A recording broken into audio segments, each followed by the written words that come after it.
It's an imposing structure, but this 40th Parliament is much like a house of cards. One push and the Harper government will fall. At this committee, the opposition played one of its hands. Mr. McGuinty. Yes. Voting to pass a report that recommends the Conservatives be found in contempt for failing to reveal the costs of a number of initiatives, like its tough-on-crime agenda. That it has to start respecting Parliament, that it has to tell parliamentarians the truth, and it has to give us the real numbers. I have the honor to present in both official languages the 28th. The report was tabled in the House of Commons, and a vote later this week could defeat the government. But that's not the Tories' only problem. Today, they faced question. How can Canadians remain trusting of a government guilty of such flagrant abuse of power?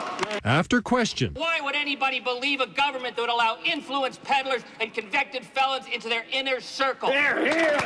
Many of them focusing on Tory scandals. The latest, a former Harper aide lobbying for contracts. Bruce Carson. Bruce Carson. Mr. Carson. Last week, APTN told you about Bruce Carson. He's the former aide to Prime Minister Stephen Harper.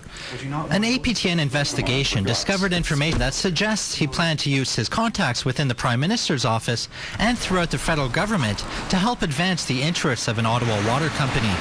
We talk on a regular basis. I talk to a number of his ministers on a regular basis. His fiancée and escort stood to make millions through a deal between the company and Indian Affairs. The plan was to sell water filtration units to First Nations communities. Prime Minister's office quickly called in the RCMP. Emails obtained by APTN also show that Carson was lobbying officials at Indian and Northern Affairs.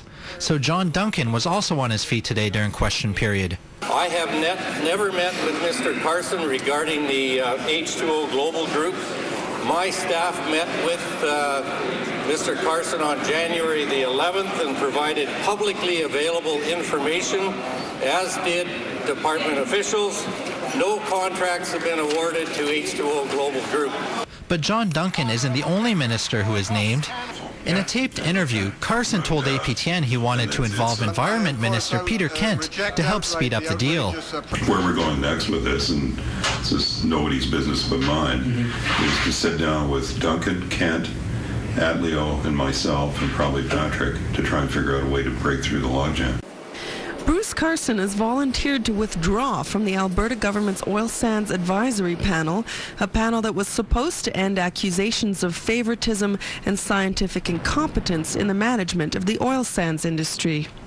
He's offered to take a leave of absence from the committee, and I have accepted that leave of absence, so until further notice, he's not actively involved in the committee. In January, Minister Renner promised a world-class oil sands advisory panel that was going to help design a credible environmental monitoring system for an industry beset with controversy. But that controversy didn't end with the panel's establishment. Carson is the second appointee to leave the panel, although he's the first to do so because of allegations of fraud. In February, just 5 days after she was appointed, one of the panel's leading scientists quit.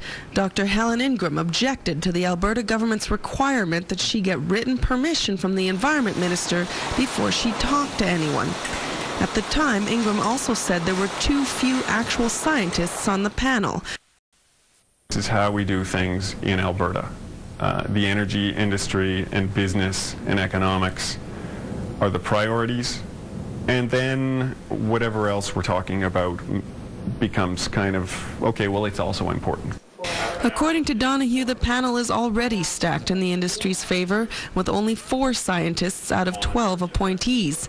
Carson was one of 8 business, public relations, and policy experts, from the former president and CEO of TransCanada Corp to a business academic from the University of Lethbridge to the former vice president of the Canadian Association of Petroleum Producers. Not enough scientists and not a single representative from First Nations communities.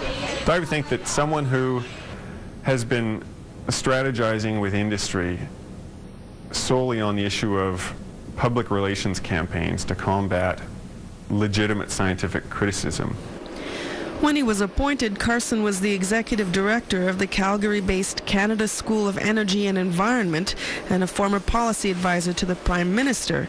Now that he's being investigated by the RCMP, the Ministry of Environment says they'll wait for the investigation to unfold further before they decide whether to keep Carson on or whether or not he will still receive his $15,000 honorarium.